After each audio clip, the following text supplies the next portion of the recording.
السلام علیکم۔ Urdu centre hub میں خوش آمدید۔ نورا کی ساری زندگی مشقت میں بسر ہوئی تھی۔ وہ ایک چھوٹے سے گاؤں میں رہتی تھی۔ جب وہ چھوٹی تھی تو اسے پورے گھر کو سنبھالنا پڑتا تھا، کیونکہ اس کی ماں گاؤں کے ذمہ دار کی حویلی میں ملازمت تھی۔ وہ صبح سے شام تک حویلی میں کام میں مصروف رہتی۔ اس خدمت کے اسے اتنے روپے مل جاتے تھے کہ وہ اپنے 4 بیٹوں اور بیٹی نورا کا خرچ اٹھا لیتی تھی۔ گاؤں کے ذمہ دار کی حویلی میں کام کرنے کا سبب یہ تھا کہ اس کا شوہر اس دنیا میں موجود نہیں تھا۔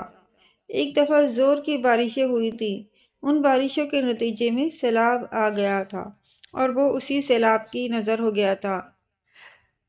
چنانچہ شوہر کے دنیا سے چلے جانے کے بعد نورا کی ماں کی مصیبتوں کا دور شروع ہو گیا۔ وہ ایک باہمت عورت تھی۔ اس نے فیصلہ کر لیا تھا کہ ہر مشکلات کا مردانہ وار مقابلہ کرے گی اور بچوں کو اس قابل کرے گی کہ وہ اپنے پیروں پر کھڑے ہو جائیں۔ نورا چونکہ گھر میں سب سے بڑی تھی، اس لیے ماں کے کام پر چلے جانے کے بعد وہی گھر سنبھالتی تھی۔ چھوٹے بہن بھائیوں کے لیے کھانا پکانا، ان کی دیکھ بھال کرنا اور گھر کے دوسرے کام اسی کو کرنا پڑتے تھے۔ ماں اور نورا کی محنت رنگ لائی۔ نورا کے چاروں بھائی بڑے ہو گئے۔ انہوں نے روزگار کی تلاش کی خاطر شہر کا رخ کیا اور پھر وہیں مستقل سکونت اختیار کر لی۔ شہر سے وہ ماں کو تھوڑے بہت پیسے بھیج دیا کرتے تھے۔ ان پیسوں کو جمع کر کے ماں نے نورا کا جہیز تیار کیا اور پھر پڑوس کے گاؤں میں ایک نوجوان سے اس کی شادی کر دی۔ نورا کا بیاہ ہوا تو وہ رخصت ہو کر اپنے شوہر کے گھر چلی گئی۔ اس کی ماں بوڑھی ہو گئی تھی۔ اس کی شادی کے بعد اس کی ماں نے بھی ذمہ دار کے گھر کام کرنا چھوڑ دیا، کیونکہ اب اس کی صحت بھی ٹھیک نہیں رہتی تھی۔ اس کے بیٹے جو اسے تھوڑی بہت پیسے بھیج دیا کرتے تھے، ان سے گزارا کرنے لگی۔ شادی کے بعد نورا کی ایک بچی پیدا ہوئی۔ اس کا شوہر پیسے کمانے کے لیے پردیس چلا گیا اور پھر لوٹ کر نہیں آیا۔ کچھ عرصے بعد اس نے پردیس میں ہی شادی کر لی اور وہیں کا ہو کر رہ گیا۔ اس نے یہ بھی نہیں سوچا کہ اب اس کی بیوی اور بچی کا کیا ہوگا۔ ادھر شوہر نے نظریں پھیری تو دوسری طرف سسرال والوں کے رویے میں بھی تبدیلی آ گئی اور ایک روز انہوں نے بھی نورا کو زبردستی گھر سے نکال دیا۔ نورا کے ویسے تو 4 بھائی تھے، مگر وہ اپنی اپنی شادیاں کر کے شہر میں ہی رہنے لگے تھے۔ نورا پر یہ آفات پڑی تو انہوں نے بھی اس کا ساتھ نہیں دیا۔ لے دے کر اس کی ماں ہی رہ گئی تھی، جو اس مشکل وقت میں اس کے کام آئی۔ مائیں ہی تو ہوتی ہیں جو اولاد کا کبھی ساتھ نہیں چھوڑتی۔ اس نے نورا کو تسلی دی اور نورا اپنی بچی کے ساتھ ماں کے گھر میں رہنے لگی۔ نورا کے سامنے سب سے بڑا مسئلہ کچھ کمانے کا تھا، تاکہ وہ گھر کا خرچ چلا سکے اور اپنی بیٹی کو، جو بڑی ہوتی جا رہی تھی، پڑھا لکھا سکے۔ جس کی سب سے بڑی خواہش تھی کہ اس کی بیٹی پڑھ لکھ جائے۔ وہ شہر میں ہوتی تو اس کے لیے روزگار کا کوئی مسئلہ نہ ہوتا۔ اسے کسی گھر یا اسکول میں ماسی کا کام مل سکتا تھا، یا پھر وہ کوئی چھوٹی موٹی دکان بھی کھول کر گزر بسر کر سکتی تھی۔ ان کے گاؤں میں فاضل نام کا ایک ذمہ دار تھا۔ وہ بھلا آدمی تھا۔ جب وہ چھوٹا تھا تو نورا کی ماں ان لوگوں کی حویلی میں نوکرانی تھی۔ اس کا بچپن نورا کی ماں کی نگرانی میں ہی گزرا تھا۔ نورا کو کسی نے مشورہ دیا کہ وہ کام کے سلسلے میں اپنی ماں کے ساتھ فاضل کے پاس جائے۔ اس کی بہت ساری زمینیں ہیں، شاید وہ اس کو کھیتوں پر کام کرنے کے لیے رکھ لے۔ نورا ماں کو لے کر فاضل کے پاس پہنچی اور اپنی بپتا سنا کر اس سے درخواست کی کہ وہ اسے کوئی کام دے دے، تاکہ وہ اپنی بیٹی کے ساتھ سکون سے گزر بسر کر سکے۔ چونکہ فاضل کا بچپن نورا کی ماں کے سامنے ہی گزرا تھا، اسے بھی یاد تھا کہ نورا کی ماں اس سے بہت پیار کرتی تھی اور اسے بہت اچھی اچھی کہانیاں بھی سنایا کرتی تھی۔ اسے جب نورا کی دکھ بھری کہانی کا پتہ چلا تو اس کو بہت افسوس ہوا۔ اس نے دل ہی دل میں اس کے شوہر کو بہت برا بھلا کہا، جو اسے اور اپنی بیٹی کو چھوڑ کر چلا گیا تھا، اور پلٹ کر خبر تک نہیں لی۔ فاضل نے تھوڑی سوچ بچار کے بعد اس سے کہا، میں تمہیں اپنے کھیتوں پر کام کے لیے رکھ تو لوں، مگر مجھے خدشہ ہے کہ اس مشقت سے تم گھبرا نہ جاؤ۔ میں نے کھیتوں پر پانی دینے کے لیے جو آدمی رکھے ہیں، ان کے کام سے میں مطمئن نہیں ہوں۔ وہ جان چھڑانے کے لیے کھیتوں کی آس پاس کی زمین تو گیلی کر دیتے ہیں، مگر اچھی طرح پانی نہیں دیتے۔ اس کے علاوہ وہ کھاد اور جراثیم کش دوائیں بھی وقت پر کھیتوں میں نہیں ڈالتے، اور نہ ہی کھیتوں کی صفائی ستھرائی پر دھیان دیتے ہیں۔ اس وجہ سے میری زمین پچھلے سال بھی اچھی فصل نہیں ہوئی تھی، اور اس سال بھی کوئی امید نہیں۔ اگر تم چاہو تو میں تمہیں ان آدمیوں کی نگرانی کرنے کے لیے رکھ سکتا ہوں۔ اپنی نگرانی میں تم ان سے کام کروایا کرنا۔ نورا کو یہ کام بہت آسان لگا اور اس نے حامی بھر لی۔ نورا اس نوکری کے مل جانے کے بعد بہت خوش ہو گئی تھی اور اس نے کام شروع کر دیا۔ وہ جب کھیتوں پر کام کرنے جاتی تو اپنی بیٹی تابدار کو اپنی ماں کے پاس چھوڑ دیتی تھی۔ شروع میں تو اس نے نورا کو بہت یاد کیا، مگر جب نورا نے اس کو پیار سے سمجھایا تو وہ سمجھ گئی۔ نورا تھی تو عورت، مگر اپنی ماں ہی کی طرح بہت باہمت تھی۔ فاضل کے کھیتوں میں 10 مزدور کسان کام کرتے تھے اور ان کے ذمے مختلف کام تھے۔ انہیں جب پتہ چلا کہ نورا کو زمیندار نے ان کی نگرانی پر رکھا ہے اور انہیں اس کی ماتحتی میں کام کرنا پڑے گا تو انہیں برا محسوس ہوا۔ انہیں پتہ چل گیا تھا کہ اب ان کے آرام کے دن گزر چکے۔ پہلے روز تو ان میں سے کسی نے بھی نورا سے بات نہیں کی اور خاموشی اور بے دلی سے اپنے اپنے کاموں میں لگے رہے۔ یہ ضرور ہوا کہ اس روز کھیتوں میں کافی کام ہوا تھا۔ کھیتوں میں پانی ٹیوب ویلوں کے ذریعے زمین پر بنائی گئی نالیوں سے آتا تھا۔ ان نالیوں کی حالت کافی خراب تھی، جگہ جگہ کچرا موجود تھا اور بعض جگہوں سے تو وہ بالکل ہی بند ہو گئی تھی۔ نورا نے کھرپی کی مدد سے ان نالیوں کی خود صفائی کی اور 1 ہفتے میں ہی ان کی حالت بدل دی۔ مزدور کسانوں نے جب اس کو بھی اپنے ساتھ کام کرتے دیکھا تو ان کے رویے میں تبدیلی آ گئی۔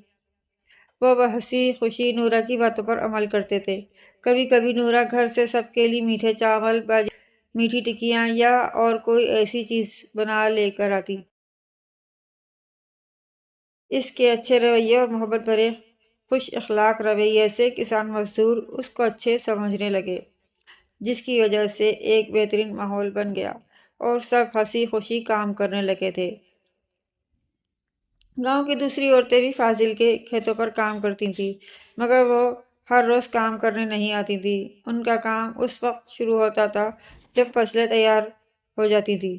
وہ فصلوں کی کٹائی وغیرہ کرتی تھی، مگر نورا صبح منہ اندھیرے کھیتوں پر پہنچ جاتی تھی اور شام تک مصروف رہتی۔ ان لوگوں کی یہ کوششیں رنگ لائیں اور کچھ ماہ بعد ہی فاضل کے کھیتوں میں مختلف اجناس کے بڑے بڑے پودے لہلہانے لگے۔ یہ منظر فاضل نے بہت سالوں کے بعد دیکھا تھا۔ اسے احساس ہو گیا تھا کہ اس کی کامیابی میں نورا کی محنت اور کوششوں کا بہت بڑا ہاتھ ہے۔ اس سال فصلیں بہت اچھی ہوئیں اور فاضل کو بہت منافع ملا۔ اسے خوش ہو کر کھیتوں پر کام کرنے والے تمام مزدور کسانوں کو انعام دیا، جس سے وہ لوگ بھی خوش ہو گئے اور آئندہ مزید دل لگا کر کام کرنے کا عہد کیا۔ ایک روز ایک عجیب واقعہ پیش آیا۔ نورا کے چاروں بھائی ایک ساتھ آئے اور ماں سے بولے کہ ان کے باپ کا یہ گھر بیچ کر ان کو حصہ دیا جائے۔ ماں نے انہیں بہت سمجھایا، مگر وہ نہیں مانے اور گھر کو بکوا کر اپنا اپنا حصہ لے کر چلے گئے۔ تھوڑی بہت رقم نورا اور اس کی ماں کو بھی ملی، مگر یہ اتنی نہیں تھی کہ اس سے گاؤں میں کوئی گھر خرید لیا جاتا۔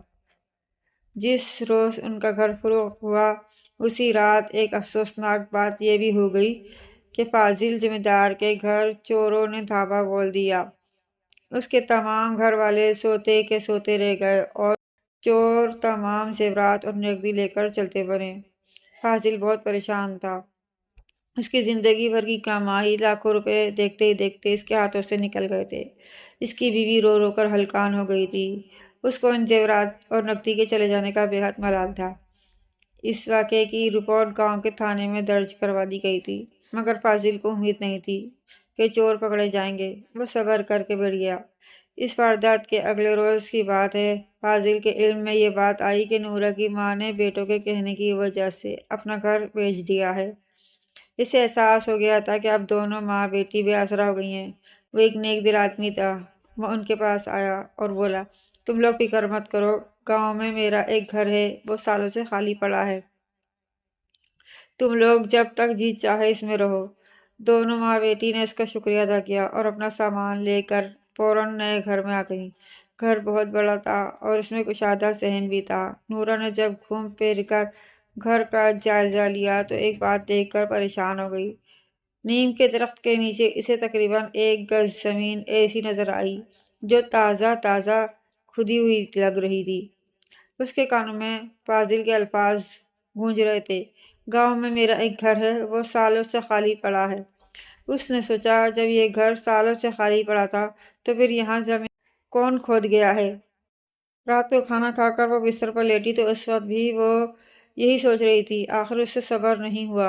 اس کی بیٹی تابدار گہری نیند سو رہی تھی۔ نورا نے اپنی ماں کو ساتھ لیا اور فاضل کی حویلی جا پہنچی۔ فاضل اپنی بیٹھک میں اداس بیٹھا تھا۔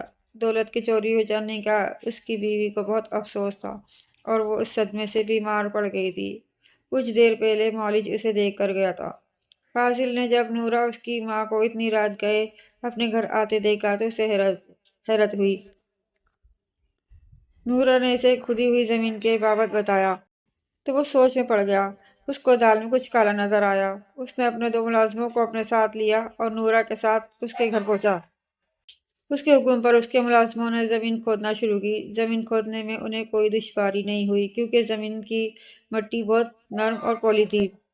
ابھی انہوں نے 2 فٹ گہرائی سے ہی مٹی ہٹائی تھی کہ ان کی کدال کسی لوہے کی چیز سے ٹکرائی اور ایک عجیب سی آواز پیدا ہوئی۔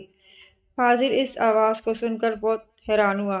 ملازموں نے کدال اور بیلچہ ایک طرف رکھ دیا اور ہاتھوں سے مٹی ہٹائی۔ جب مٹی ہٹی تو انہیں ایک لوہے کا صندوق نظر آیا۔ انہوں نے اسے باہر نکال لیا اور فاضل پہچان گیا یہ صندوق اسی کا تھا اور چور اس میں سامان بھر کر اپنے ساتھ ہی لے گئے تھے۔ اس کا مارا خوشی کے برا حال ہو گیا۔ صندوق میں تالا نہیں لگا تھا، صرف 2 کنڈیاں لگی ہوئی تھی۔ فاضل نے ملازموں کو ایک طرف ہٹا کر صندوق کا ڈھکن کھولا۔ اس کی حویلی سے چوری شدہ تمام چیزیں اس میں موجود تھیں۔ ان چیزوں کے درمیان اسے ایک شناختی کارڈ بھی ملا جسے اس نے خاموشی سے جیب میں رکھ لیا اور اپنے ملازموں سے بولا، تم لوگ فوراً تھانے جا کر انسپکٹر اور سپاہیوں کو ساتھ لے آؤ۔ یہ منظر دیکھ کر نورا اس کی ماں بہت حیران تھی۔ فاضل نے کہا، نورا بہن، میں تمہارا احسان مند ہوں، تمہاری عقل مندی کی وجہ سے ہمیں یہ لوٹا ہوا سامان دوبارہ مل گیا ہے۔ مالک، میری سمجھ میں ابھی تک کچھ نہیں آیا، نورا نے الجھ کر کہا۔ فاضل نے مسکرا کر کہا، ان چوروں نے پہلے ہمیں کھانے میں بے ہوشی کی دوا کھلائی، پھر اطمینان سے حویلی کی تلاشی لے کر تمام چیزیں چرا لیں۔ انہوں نے سوچا ہوگا کہ جب تک پولیس یہ کیس بند نہیں کر دیتی اس وقت تک اس چوری کے مال کو میرے اس گھر میں زمین کھود کر دبا دیں، کیونکہ یہ برسوں سے بند پڑا تھا اور یہاں پر کسی کے آنے کی کوئی امید نہیں تھی۔ انہوں نے یہ بھی سوچا ہوگا جب معاملہ ٹھنڈا پڑ جائے گا تو چوری کا مال نکال لیں گے۔ تھوڑی دیر بعد انسپکٹر چند پولیس والوں کے ساتھ وہاں گیا۔ اسے چوری کے مال کا صندوق اپنے قبضے میں کیا۔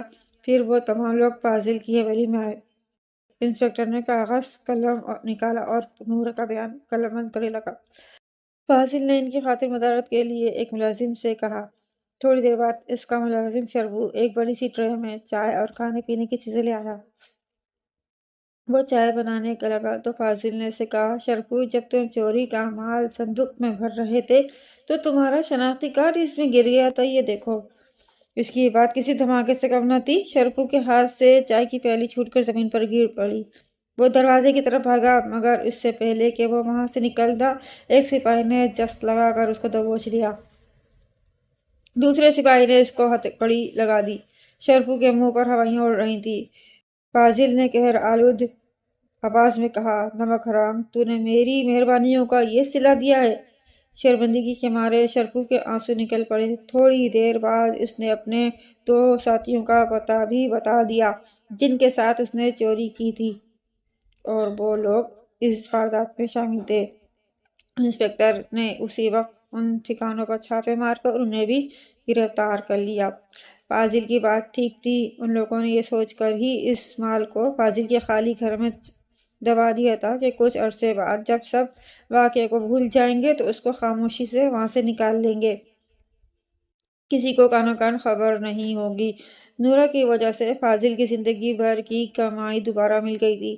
اس نے اگلے روز نورا سے کہا، نورا بہن، تم نے حویلی کے چوروں کو پکڑوا کر بہت بڑا کارنامہ کیا ہے، مانگو انعام میں کیا مانگتی ہو؟ فاضل کی بیوی بھی وہاں موجود تھی۔ اس نے کہا، اپنے شوہر کی ساری کمائی کے نکل جانے کے غم میں میں تو بیمار پڑ گئی تھی، شکر ہے کہ اب میری بیماری بھی دور ہو گئی ہے۔ نورا بہن، ہم تمہارا یہ احسان زندگی بھر نہیں بھولیں گے۔ فاضل اور اس کی بیوی کی باتیں سن کر نورا بولی، مالک اور مالکن، ہمارے اوپر تو آپ لوگوں کے اتنے احسانات ہیں کہ ہم مر کر بھی انہیں نہیں اتار سکتے۔ مجھے اور میری ماں کو اس بات کی خوشی ہے کہ آپ کی چوری شدہ چیزیں واپس مل گئی ہیں۔ اللہ آپ کو مزید عزت اور دولت دے۔ آپ غریبوں کے بہت کام آتے ہیں، یہ سب اسی کا صلہ ہے۔ آپ نے ہمیں سر چھپانے کا ٹھکانہ دیا، اس سے بڑا انعام ہمارے لیے کیا ہو سکتا ہے؟ اس کی بات سن کر فاضل کچھ سوچنے لگا، پھر اس نے کہا، وہ گھر جو میں نے تمہیں رہنے کے لیے دیا تھا، آج سے تم اس کی مالک ہو۔ اس کے علاوہ تمہاری بیٹی تابدار آج سے میری بیٹی ہے۔ میں یہ وعدہ کرتا ہوں کہ اس کی اعلیٰ تعلیم سے لے کر اس کی شادی بیاہ تک میری ذمہ داری ہے۔ تم اب اس کی طرف سے بے فکر ہو جاؤ۔ نورا اس کی ماں یہ سن کر بہت خوش ہوئی اور فاضل کو دعائیں دیتی ہوئی گھر کو لوٹی۔ فاضل نے اپنا وعدہ نبھا دیا، اس نے اپنے بچوں کے ساتھ تابدار کو شہر بھیج دیا جہاں وہ دل لگا کر تعلیم حاصل کر رہی ہے۔ نورا کو جب فاضل بتاتا ہے کہ تابدار پڑھائی میں سب سے آگے ہے تو وہ خوشی سے پھولے نہیں سماتی۔ اس کے دل سے فاضل اور اس کی بیوی بچوں کے لیے بہت سی دعائیں نکلتی ہیں۔